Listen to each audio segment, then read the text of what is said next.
Former President Donald Trump recently delivered a blunt assessment of global affairs, outlining a foreign policy rooted in economic leverage and direct threats. He painted a world where alliances are conditional, respect is earned through strength, and American interests come first.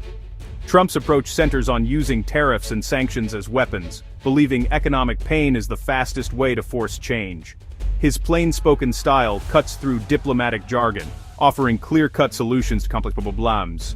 This set the stage for his unapologetically assertive vision for America's role in the world.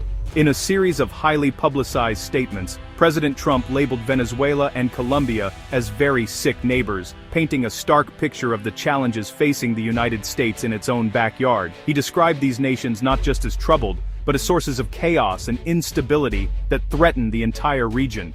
Trump's words were pointed, suggesting that the problems festering in South America were not isolated, but spilling over borders and impacting the lives of Americans. He placed the blame for much of the regional turmoil squarely on the shoulders of Venezuela and Colombia, arguing that their internal crises were fueling instability throughout Latin America. Trump claimed that the breakdown of order in these countries was directly responsible for the surge in drug trafficking and violence, which he said was making its way north and undermining the safety of U.S. communities.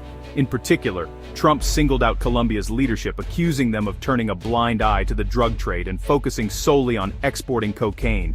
He argued that Colombian officials were failing to take meaningful action against powerful cartels, and that their inaction was allowing the drug crisis to spiral out of control. Trump's rhetoric was uncompromising. He vowed that this situation would not be allowed to continue for long, promising that the United States would take whatever steps were necessary to protect its borders and its people. He made it clear that he saw the drug trade as a direct threat to national security, and that he was prepared to act decisively. Rejecting the traditional approach of diplomacy and negotiation, Trump dismissed ongoing diplomatic efforts as ineffective. Instead, he advocated for direct intervention, arguing that only strong, immediate action could stop the flow of drugs at its source.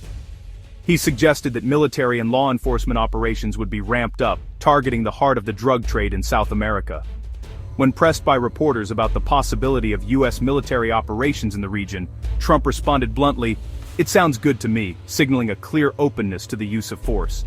His comments left little doubt that he was willing to consider military action as a tool to combat the drug crisis, even if it meant escalating tensions with America's southern neighbors. To justify this hardline stance, Trump drew a direct connection between the South American drug trade and the devastating impact of drugs on American families.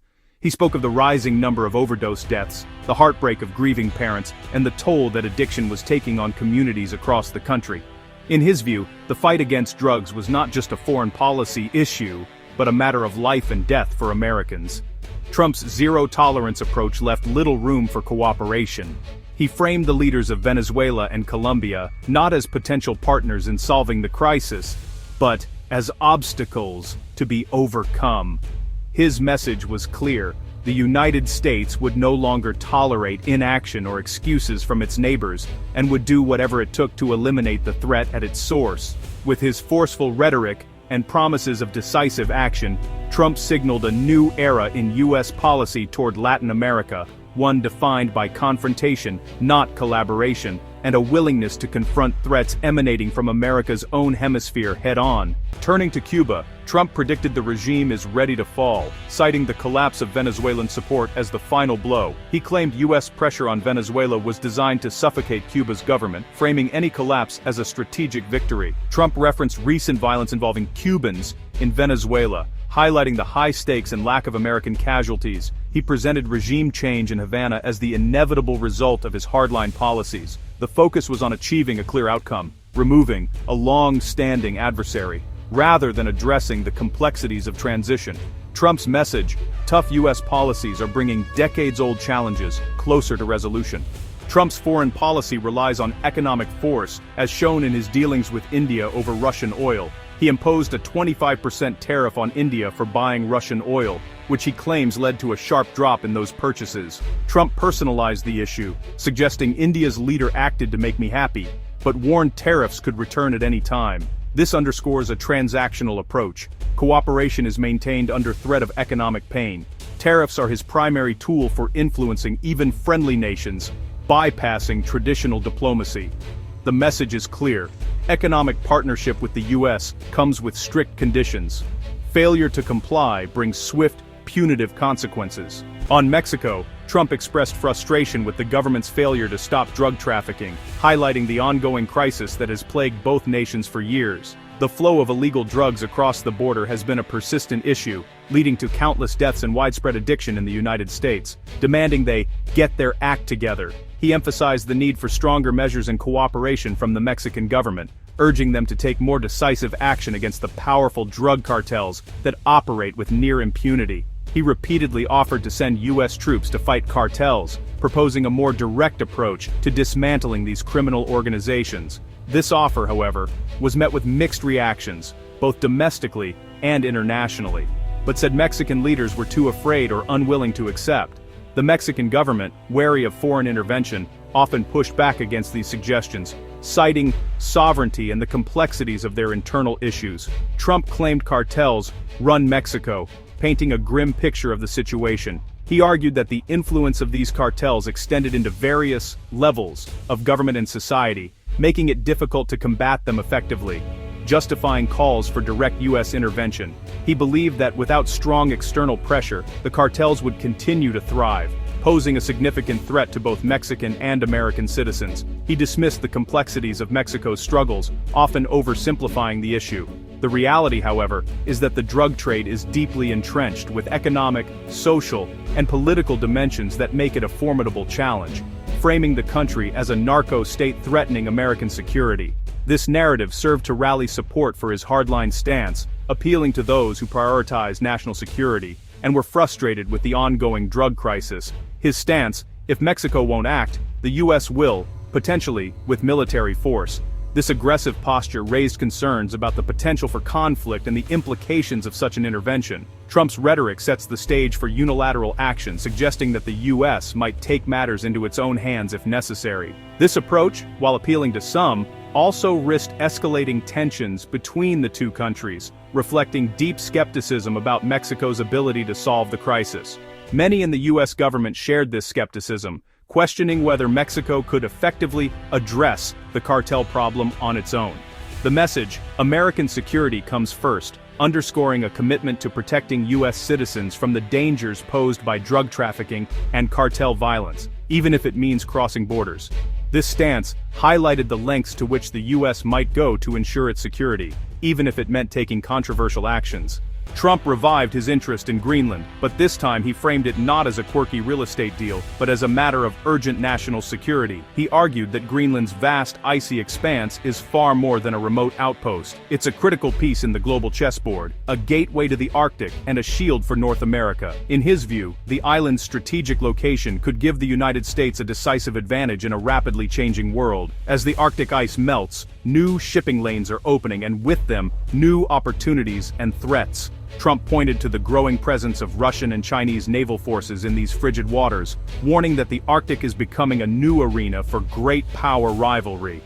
He insisted that if the U.S. doesn't act, its adversaries will, and the consequences could be dire for American security and influence. Trump claimed Denmark, despite its sovereignty over Greenland, simply lacks the resources and military might to defend the island against these emerging threats. He argued that even the European Union recognizes the need for a stronger American presence in the region, quietly encouraging U.S. involvement to counterbalance Russian and Chinese ambitions. He openly mocked Denmark's limited security efforts, highlighting the small number of Danish troops stationed in Greenland and the modest scale of their outposts. In Trump's telling, only the United States has the capability and the will to fill the growing power vacuum, ensuring stability and deterring aggression in the Arctic. The Arctic, once seen as a frozen wilderness, is now a front line in the competition between global superpowers. Trump sees U.S. control over Greenland as essential, not just for military advantage, but for securing vital shipping routes, natural resources, and technological dominance in the region. His argument is clear: securing Greenland is not just a bold move, but a logical and urgent step to protect American and allied interests.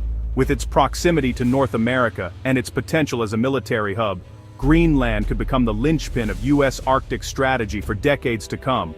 What was once dismissed as fanciful or outlandish is now being recast as strategic foresight, A recognition that in the 21st century, the Arctic is no longer a distant frontier, but a vital arena where the future of global power will be decided.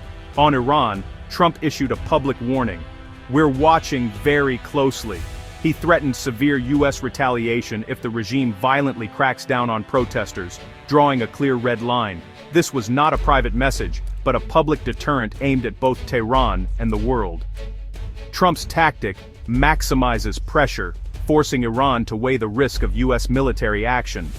He signaled solidarity with protesters, promising consequences for regime violence. The approach credible threats of force are more effective than diplomacy or sanctions alone. Trump's message, American inaction is over, future violence will meet a swift response.